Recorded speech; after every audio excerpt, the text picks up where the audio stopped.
The arrival. The transport vessel descended through Aethera's shimmering atmosphere, and Marcus Chen pressed his palm against the viewport, watching continents of living crystal sprawl beneath him.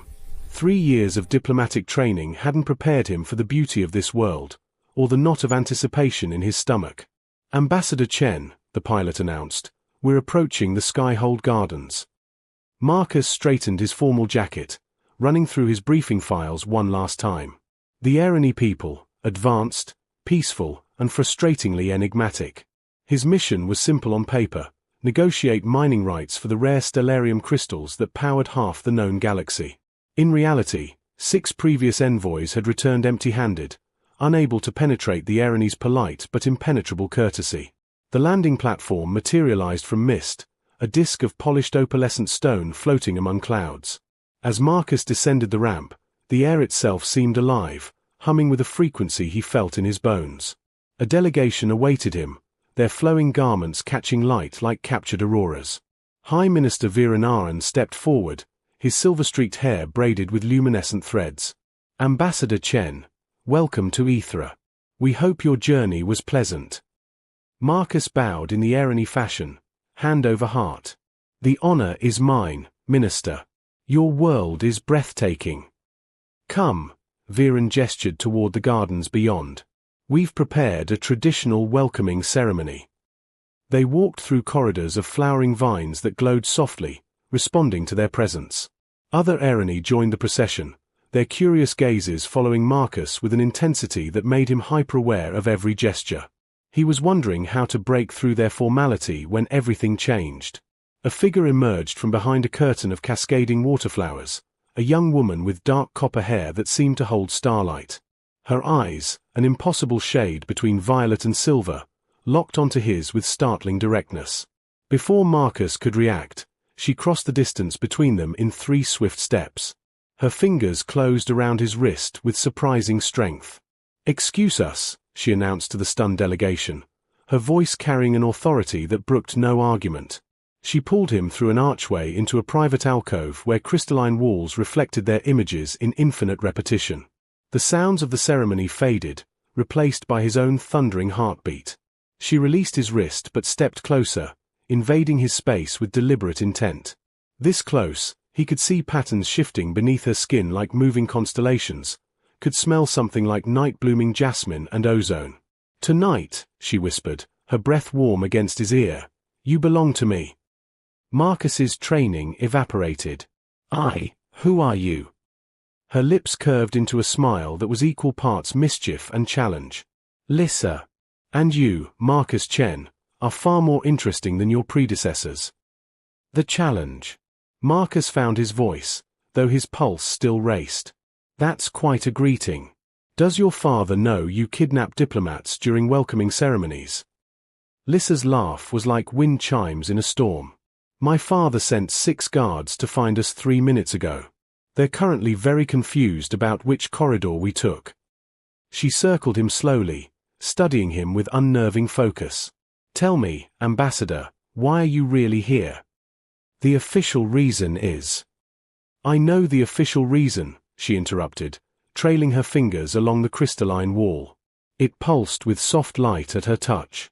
"Stellarium mining rights, trade agreements, cultural exchange. But why did you accept this assignment? 6 failures before you. Most diplomats would see this as career suicide." Marcus met her challenging gaze. "Maybe I don't scare easily. Or maybe you're running from something."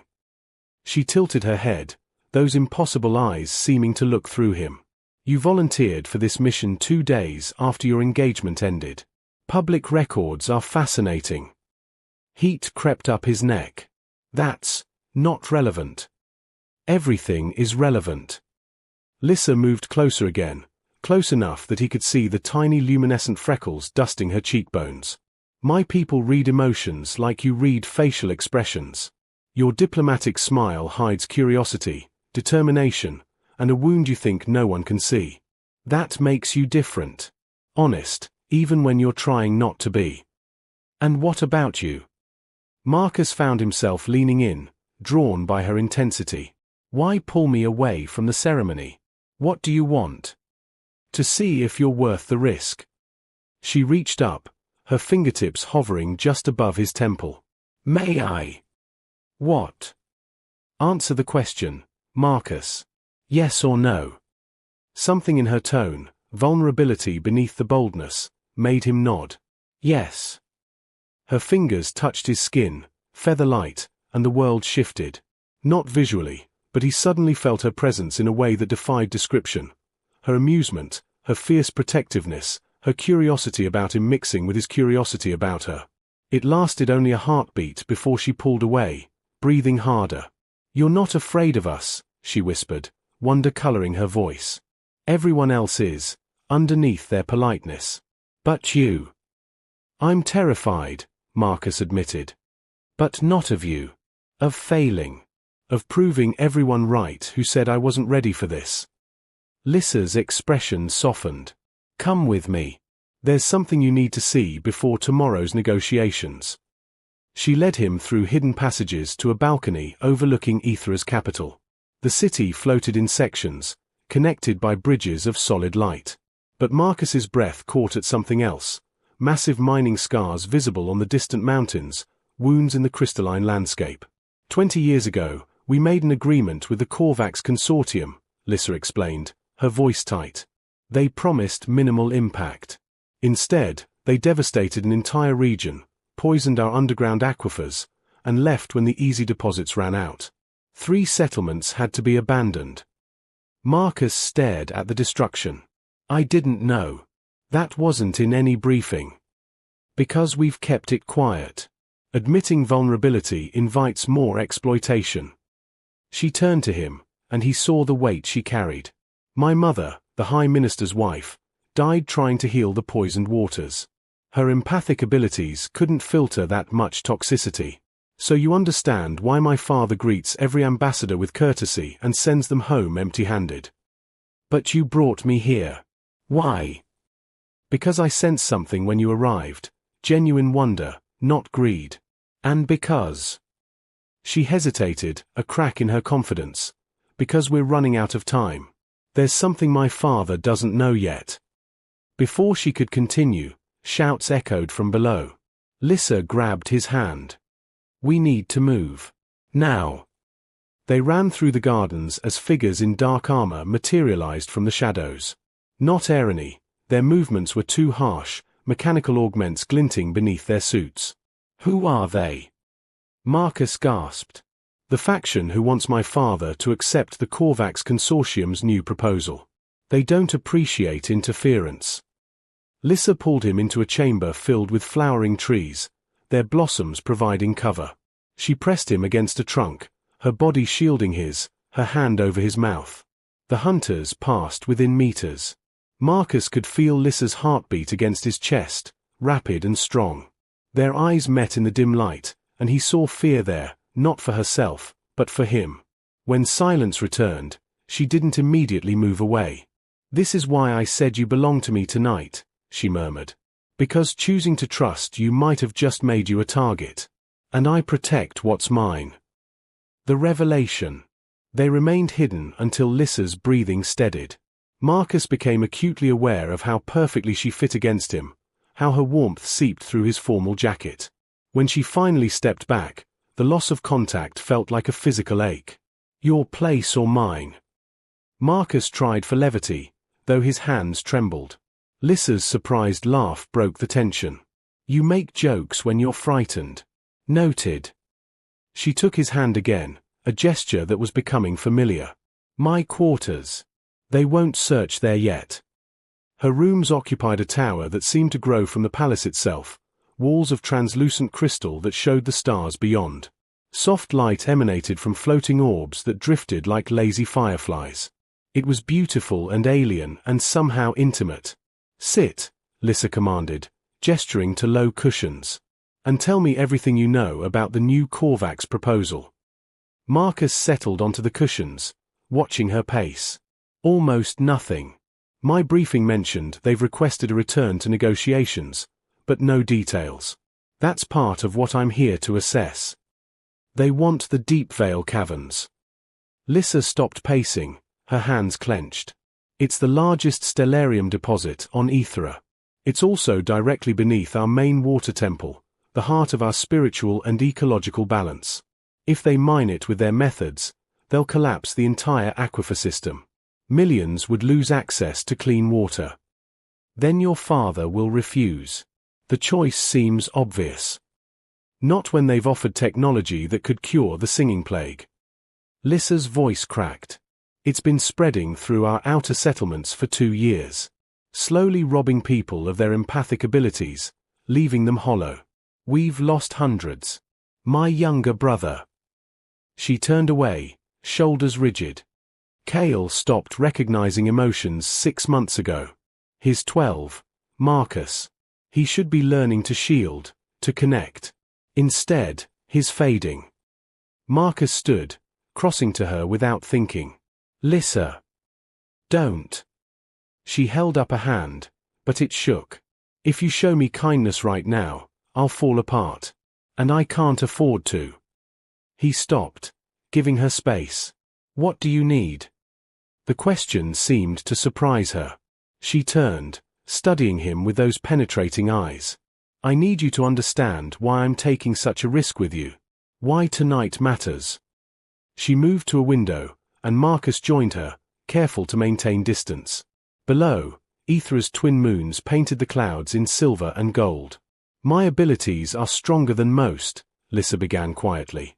Not just reading surface emotions, I can sense deeper truths, intentions people hide even from themselves.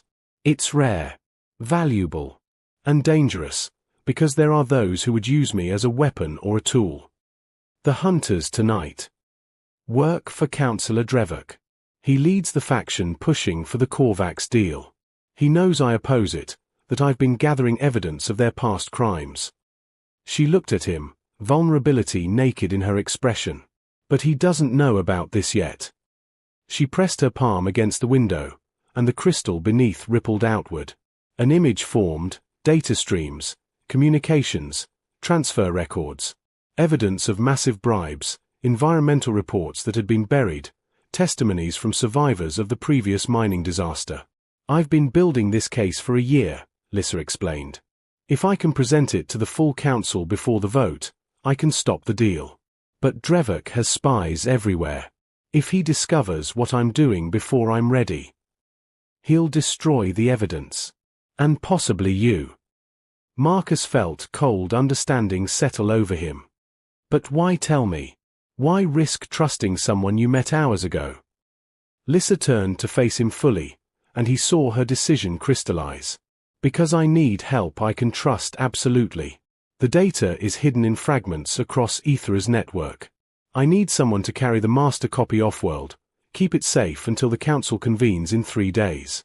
Someone with diplomatic immunity that even Drevok can't violate without causing an interstellar incident. You want me to smuggle evidence against my potential business partners. I want you to choose what kind of diplomat you'll be. One who signs deals that poison worlds. Or one who stands for something real, even when it costs you. She stepped closer, her intensity like gravity. I read you, Marcus. You came here wounded, yes, but also hoping to matter. To do something that leaves a mark beyond quarterly reports and trade figures. This is that chance. Marcus should have walked away. Every instinct trained into him screamed caution. Instead, he found himself reaching out, his hand cupping her cheek. She leaned into the touch, eyes closing briefly. If I do this, he said quietly, I'm not just carrying data. I'm choosing a side. Your side. Yes. And those hunters will come for both of us. Probably.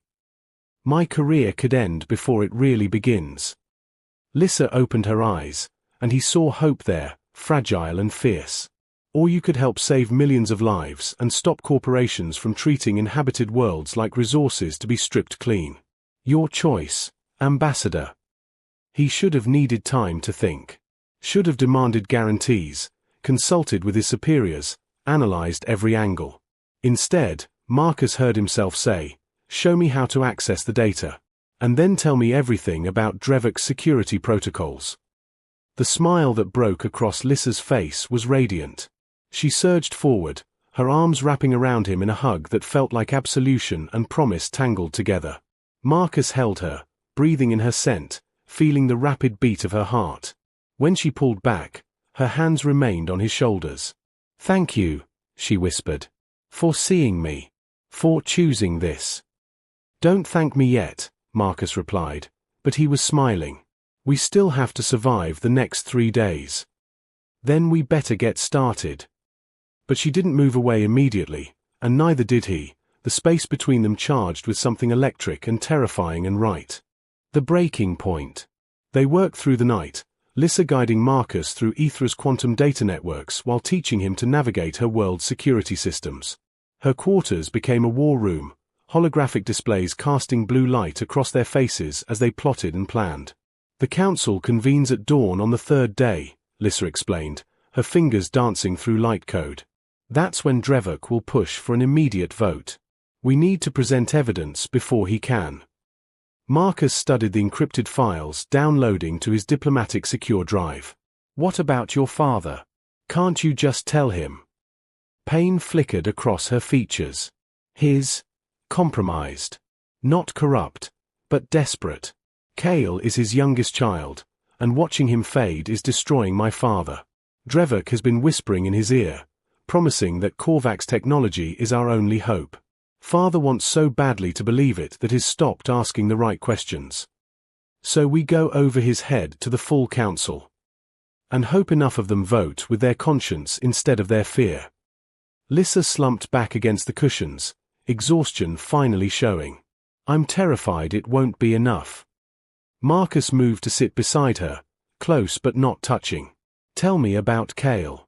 What was he like before?" Her expression softened with memory. Mischievous. Brilliant. He could sense joy from across a room and would gravitate toward it like a moth to flame. He'd sneak treats to the palace creatures, convinced he could feel their gratitude. She smiled sadly. "Last week, he asked me why everyone seemed upset. There were tears on my face at the time." Without thinking, Marcus took her hand. "We'll find another way to help him. After we stop Drevok, we'll search every medical database in known space if we have to." Lissa squeezed his fingers, then lifted his hand to press it against her forehead in what he'd learned was an errany gesture of deep gratitude. "You've been here 1 day, and you care more about my brother than diplomats who've visited for months. Maybe I care about his sister." The words hung between them, honest and dangerous. Lissa's eyes widened, searching his face. Then, slowly, deliberately, she leaned forward and pressed her lips to his. The kiss was gentle at first, questioning. Marcus answered by pulling her closer, his free hand sliding into her starlit hair. The connection deepened, and with it came that strange sensation of her presence merging with his, her hope and fear and the fierce affection she'd been trying to hide. He let her feel his response, the way she'd become impossibly important in impossible time, how he'd walk through fire if she asked. When they finally broke apart, both breathing hard, Lissa rested her forehead against his. That was... Alarms shattered the moment. Red light flooded the chamber as warning klaxons wailed. Lissa jerked away, her expression shifting to pure alarm. "They found us." She was already moving, pulling him toward a concealed exit. "Drevok moved faster than I expected. The data is already on your secure drive. Now we run." They burst into a service corridor as explosions rocked the tower behind them. Through the crystal walls, Marcus saw armored figures ascending on anti-gravity platforms. Not just hunters this time, a full assault team. How did they know? Marcus gasped as they ran. "Someone talked. Or Drevok has better surveillance than I thought." Lissa pulled him down a spiraling ramp. "We need to reach the diplomatic wing. Your quarters have legal protections even Drevok can't breach without starting a war." They emerged into the main palace, and chaos reigned. Errani guards clashed with Drevok's forces, energy weapons painting the air with deadly light. Lissa threw up her hand, and a shimmering barrier materialized, deflecting a blast meant for Marcus's head. "Go!" she shouted. Straight ahead, through the garden arch. They ran together, but Marcus saw what she didn't, two attackers flanking their path. Without thinking, he grabbed a decorative staff from a wall mount and swung it like a club, catching the first attacker across the helmet. The man went down, and Marcus used his momentum to tackle the second, both of them crashing through a flower bed. Lissa was there instantly, her hand on the attacker's temple. The man went rigid, then collapsed, unconscious. She pulled Marcus to his feet, her eyes blazing with equal parts fury and admiration. Diplomats aren't supposed to fight. I'm a terrible diplomat. Marcus shot back, and despite everything, she laughed. They made it 3 more corridors before they ran out of luck. Drevik himself stood blocking their path, flanked by a dozen armed guards. The counselor was tall and severe, his ceremonial robes seeming to absorb light. Lissa Aaron, his voice dripped false concern. This is very disappointing. And you've dragged an innocent ambassador into your little rebellion. Innocent. Lissa's voice was steel. He has diplomatic immunity, Drevik. Touch him and you'll answer to the entire Galactic Assembly. I'm aware of the legalities. Drevik's gaze shifted to Marcus. Which is why I'm offering the ambassador safe passage home. This is an internal matter, Ambassador Chen. You should leave while you still can. Marcus felt Lissa tense beside him, felt her preparing to fight knowing she couldn't win. He thought of his career, his future, all the practical reasons to accept Drevik's offer. Then he thought of Kale losing his empathy, of poisoned water and devastated landscapes, of Lissa's fierce hope that someone would finally choose to stand with her. No, Marcus said clearly. I'm exactly where I belong. Drevik's expression hardened. Then you're complicit in treason against the Council. I'm preventing you from selling your world to corporate raiders. Marcus pulled out his diplomatic credential, holding it up. And under Galactic Treaty Article 7, I'm invoking formal protection over Lissa Aaron as a political witness essential to trade negotiations. Any harm to her is equivalent to harming me. Silence fell. It was a desperate legal gambit, a technicality that might not hold. But it would require explanations, investigations, attention Drevik clearly didn't want. The counselor's smile was a knife edge. You're making a grave mistake, Ambassador. Probably. Marcus took Lissa's hand, lacing their fingers together. But it's my mistake to make. For one terrible moment, Drevik seemed ready to order the attack anyway. Then his communicator chimed. He listened, his expression darkening further. It seems, he said coldly, that someone has already transmitted a copy of certain allegations to the full council. How unfortunate that technical errors have delayed their secure systems, forcing wide distribution. Lissa's shocked intake of breath told Marcus this wasn't her plan. Someone else had made a move. Stand down, Drevik ordered his troops. He looked at Lissa with something between hatred and respect. You've won this round. But the vote isn't over, and neither is this conflict. When the council reconvenes, we'll see whose vision for Aethera's future prevails. He withdrew, guards in tow, leaving Marcus and Lissa alone in the damaged corridor. She turned to him, eyes wide. Who sent the files? I was going to wait until. A figure emerged from the shadows. High Minister Viren Aaron, Lissa's father, his face lined with exhaustion and determination. I did, he said quietly. I've been monitoring both of you since yesterday. When I saw Drevik's attack, I realized my daughter was right, and I'd been a fool. He approached Lissa, reaching out tentatively. I'm sorry, little star. For not listening. For being so desperate to save Kale that I nearly lost everything else. Lissa threw herself into her father's arms, and Marcus looked away, giving them privacy. Viren's hand appeared on his shoulder. Ambassador Chen. You've shown remarkable courage. And something more, genuine care for people you barely know. That's rare in diplomats. Marcus met his eyes. With respect, Minister, I don't barely know your daughter anymore. Not where it counts. Viren's knowing smile suggested he understood perfectly. The promise. The council chamber gleamed in dawn light, crystalline walls amplifying the rising sun into prismatic glory. Marcus stood in the observation gallery, diplomatic credentials granting him access to watch history unfold. Beside him, Lissa was resplendent in formal robes, her hair woven with light threads that marked her as a speaker before the council. Nervous, Marcus murmured. Terrified, she admitted. But ready. Below, the 12 council members took their seats around a circular table that seemed to float on air. Drevok sat among them, his expression neutral and dangerous. Viren stood to open proceedings. Honored council, his voice resonated through the chamber. We gather to address matters of grave consequence to Aethera's future. But first, we must address crimes of the past. For the next hour, evidence streamed across holographic displays. Testimonies from the previous mining disaster. Communications showing how Drevok had concealed reports and bribed officials. Analysis proving the Korvax Consortium's technology was untested, possibly fraudulent, certainly not the miracle cure they'd promised. Marcus watched Drevok's supporters shift uncomfortably as the weight of proof mounted. But he also saw the councillor playing his final card, standing to address the assembly with practiced emotion. Everything alleged may be true, Drevok conceded, shocking the room. I did what I believed necessary to secure our survival. Because the alternative is watching our children fade into emptiness. The Korvax offer isn't perfect, but it's hope. What does the opposition offer? Nothing but preservation of a status quo that's killing us. It was a masterful pivot, and Marcus felt the mood shifting. Hope, even tainted hope, could be a powerful drug. Lissa stood. May I address the council?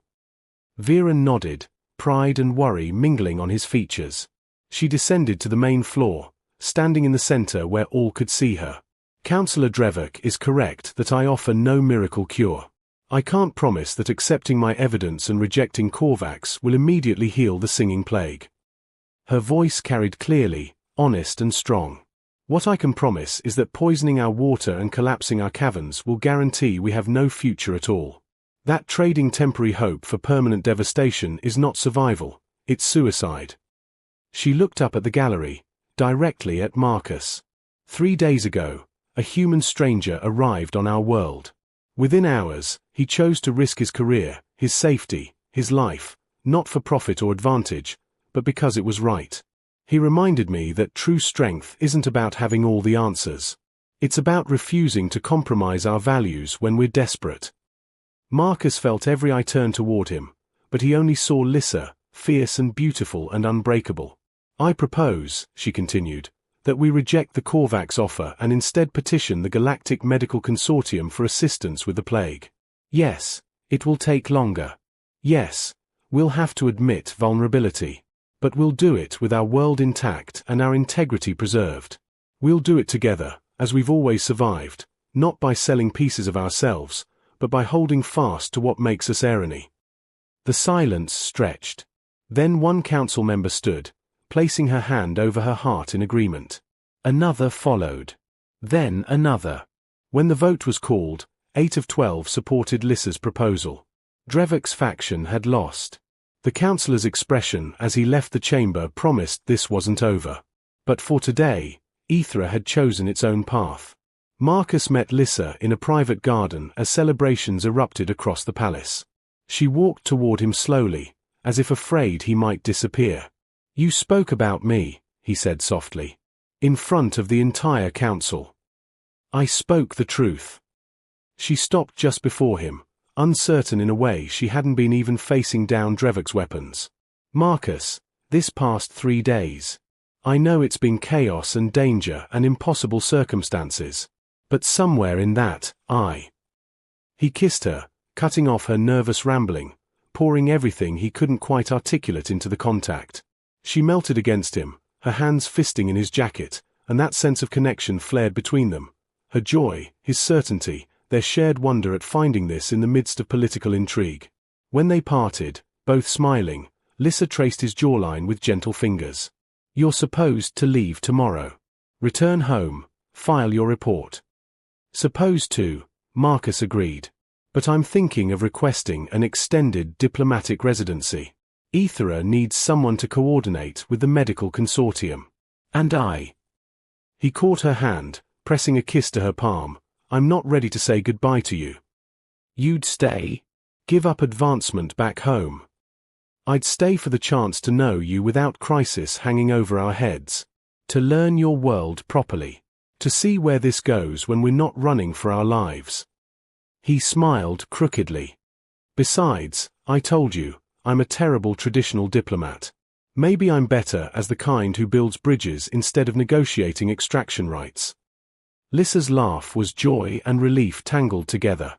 My father will probably make you work twice as hard as any other ambassador. Good. I deserve it after that diplomatic immunity stunt. That was brilliant. That was desperate improvisation. Still brilliant. She sobered slightly, genuine vulnerability showing. I know this is fast. Impossible, even. But Marcus, when I said you belonged to me that first night, I didn't know how true it would become. You've carved a space in my heart that's shaped exactly like you. Marcus pulled her close, resting his chin on her head, feeling her heartbeat synchronize with his own. Then I guess it's fortunate, he murmured into her starlit hair, that you've done the same to mine. Tonight, tomorrow, however long you'll have me, I belong with you. Above them, Aethra's twin moons rose into a violet sky. In the distance, celebrations continued, marking not just a political victory but a world choosing hope over desperation. And in this quiet garden, two people from different worlds held each other and began imagining a future neither had dared dream of days before. Lissa pulled back just enough to meet his eyes. Thank you. For seeing me, for choosing this, for being exactly who you are. Thank you, Marcus replied, for pulling me aside during that ceremony and whispering words that changed everything. For being brave enough to trust me when you had every reason not to. So what now? Marcus smiled, tucking a luminescent strand of hair behind her ear. Now we figure out how to cure a plague, manage interstellar politics, deal with Drevek's inevitable revenge plots, and navigate whatever this is between us. Probably not in that order. Sounds complicated. Sounds perfect. And as they kissed again beneath the rising moons, Marcus knew with absolute certainty that being pulled into that private chamber 3 days ago was the best thing that had ever happened to him. Sometimes the most important diplomatic missions had nothing to do with treaties and trade agreements. Sometimes they were about two hearts finding each other across the stars and choosing to build something beautiful in the space between worlds. The end.